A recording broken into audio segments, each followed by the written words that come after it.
ধন্যবাদ জানাই যে আপনারা সকলে এই রৌদ্রে এই গরমে এই প্রতিবাদে নেমেছেন। কেউ নিজের পার্সোনাল সম্পত্তির রক্ষার জন্য নয়,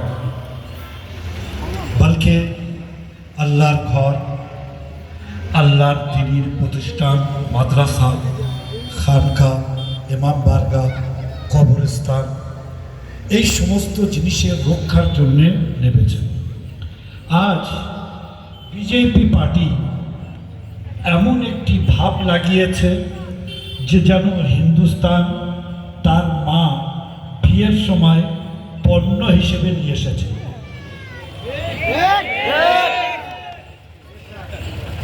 সেই জন্যে একটি কথা বলি, না তেরা হ্যায় না মেরা হ্যায়।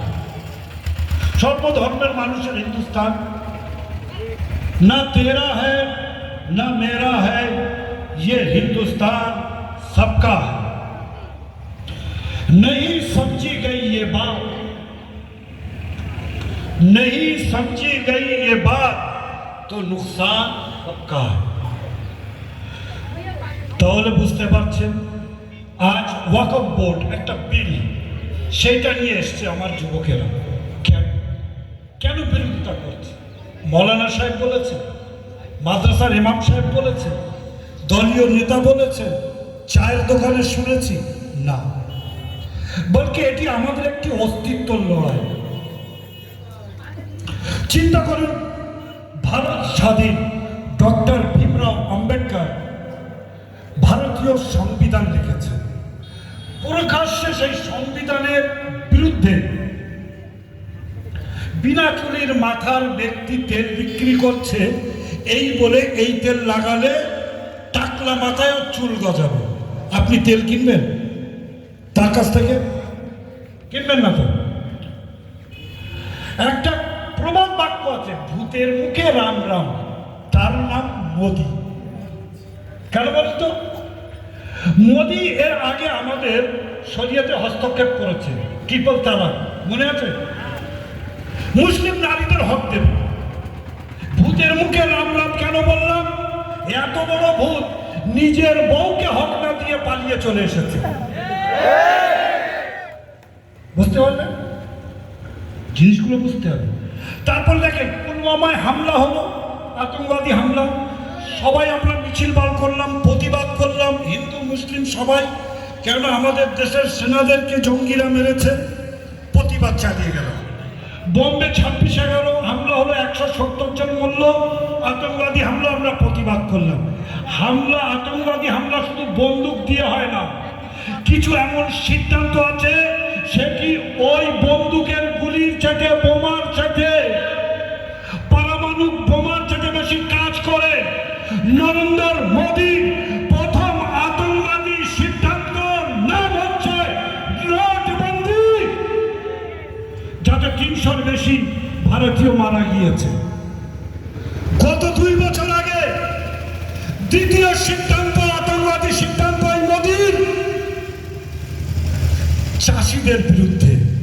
700-র বেশি চাষি দিল্লি পথে নিজের প্রাণ হারিয়েছে। এর জন্য দায়ীকে, এই হামলার দায়ীকে, এই হত্যার দায়ীকে, এই মানুষের, এই চাষিদের যে প্রাণ হারিয়েছে তার হত্যাকারীকে। ঠিক সেরকমভাবে আজ চিন্তা করুন আপনি, আমরা এখানে জমায়েত হয়েছি জুমা পড়ে, সঙ্গে সঙ্গে আমার এক ভাই বললো, দেখো প্রতিবাদ করবো কিন্তু রাস্তা খুলে রাখো, সাধারণ মানুষের যেন কিছু অসুবিধা না হয়। 90 সাল থেকে একটা বড় আতঙ্কবাদী গোষ্ঠী আডবাণীর নেতৃত্বে, আমি তখন উত্তর প্রদেশের লখনৌতে পড়াশোনা করি, বাবরি মসজিদ ভাঙার জন্য এগোতে থাকে, রথযাত্রা। 92 সালে দুনিয়ায় দেখেছেন যে কোন জায়গায় 2 লাখ আতঙ্কবাদী একটি মসজিদকে ভাঙছে এবং সেটা টেলিকাস্ট হচ্ছে। ভারতের সুপ্রিম কোর্টে আজ পর্যন্ত সেই সব আতঙ্কবাদীদের বিরুদ্ধে কোনো ডিসিশন পেলাম না। আজ কেন বাইরে এসেছি? আজ কেন আমরা এই রাস্তায় নেমেছি? চিন্তা করুন, চোখের সামনে, ক্যামেরার সামনে আমাদের সেই বাবরি মসজিদ ধ্বংস করে দেওয়া হলো। ভারতবর্ষের সংবিধান মোদী সব কিছু শেষ করে দিয়েছে। কোর্টের বিল্ডিং আছে, ন্যায় নেই। সুপ্রিম কোর্ট আছে, ন্যায় করার জজ নেই। আর নইলে বলুন, ভারতীয় সংবিধানে কি বলে, আপনার কোনো কেসে জয় পেতে গেলে প্রুফ প্রয়োজন হয়, তাই কি না? দলিল লাগে তো, সাক্ষী লাগে তো। এই যে রাম মন্দির করেছে না, এর জন্যে সুপ্রিম কোর্টের ডিসিশনে লেখা আছে হিন্দুরা কোনো দলিল দিতে পারেনি, কোনো প্রমাণ দিতে পারেনি। আস্থার উপরে ভরসা রেখে সেই মসজিদে রাম মন্দির, ঠিক আছে আমরা চুপ, কেননা আমরা দেশে অশান্তি চাই না, তাই কি না? কিন্তু আজ তো এই আতঙ্কবাদীরা আমাদের ঘরে ঢুকে গেছে, আমাদের গ্রামের মসজিদে। এই যে ওয়াকফ বিল, কি এটা জানেন? চিন্তা করতে পারছেন এর আইনটা কি আছে? একবার শুনেছেন? মসজিদ আমার বাপ জমি দিয়েছে, আমরা চাঁদা তুলে মসজিদ তৈরি করেছি। আমার গ্রামের সেই মসজিদের পেশ নামাজ কে হবে? আপনি সিদ্ধান্ত করবেন তো? হ্যাঁ, না ফুলবাড়ি থেকে কাউকে নিয়ে আসবেন? এই আইনে ওটা আছে। কবরস্থান আপনার, মসজিদ আপনার, বড় বড় সম্পত্তি আপনার, মেন পদে হিন্দুকে রাখতে হবে। ও তো কেমন হিন্দু? হিন্দুদের মধ্যে হয় ব্রাহ্মণ, নাই তেলি, এদেরকে রাখতে হবে। আপনি চিন্তা করুন না, কেন এটা সবার হক? তো যদি এখানে সবার হক হয়, রাম মন্দিরে কোনো মুসলমানকে তোমাকে ট্রাস্টি বানাতে হবে না। হ্যাঁ, শিব মন্দিরে কোনো মুসলমানকে ট্রাস্টি বানাতে হবে না। একজন দলিতকে তো বানিয়ে দেখো, সেও তো হিন্দু। হ্যাঁ, সঙ্গে সঙ্গে বলবে না দলিত ঢুকতেই পারবে না, দলিত এখানে আসতেই পারবে না। আমাদের ফার্স্ট লেডি, হ্যাঁ, মহতরমা মুর্মুর নাম শুনেছেন তো? পাশে আরেকটা উদ্বোধন হলো, রাম মন্দির উদ্বোধন হলো। দেশের রাষ্ট্রপতিকে এই জন্য চিঠি দেওয়া হয়নি, নিমন্ত্রণ দেওয়া হয়নি, সে একজন দলিত আদিবাসী। এরা দেশকে কোথায় নিয়ে যাচ্ছে? সেই জন্য আজিজ শত্রু আমার ঘরে ঢুকেছে, এই শত্রুকে নিপাত না দেওয়া পর্যন্ত। আর এর মাঝে নিজেদের ভিতরে থাকা মুনাফিক চেহারাগুলিকে চিনে রাখবে, গদ্দারগুলিকে চিনে রাখবে, যারা এই মুহূর্তে ওদের সাথ দেওয়ার জন্য এগিয়ে আসছে।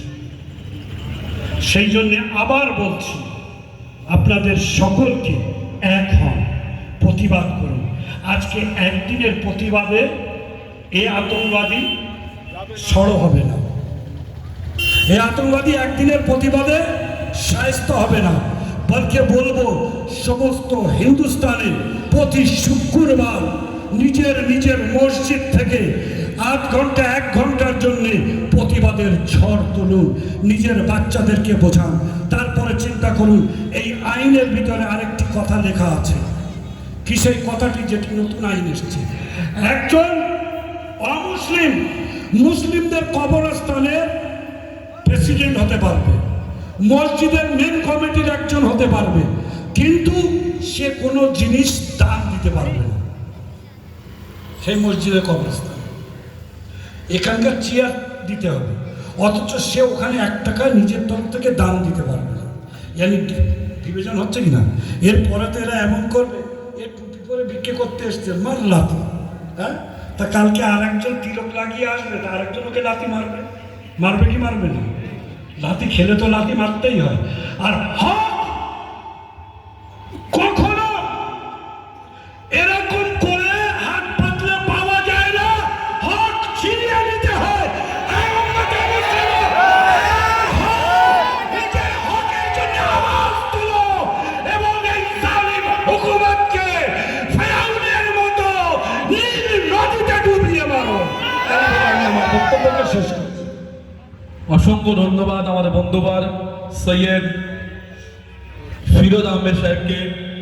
বর্তমানে যে সময় এসে মানুষের কাছ থেকে কেউ কারো কেন্দ্র সরকার যে নিয়ম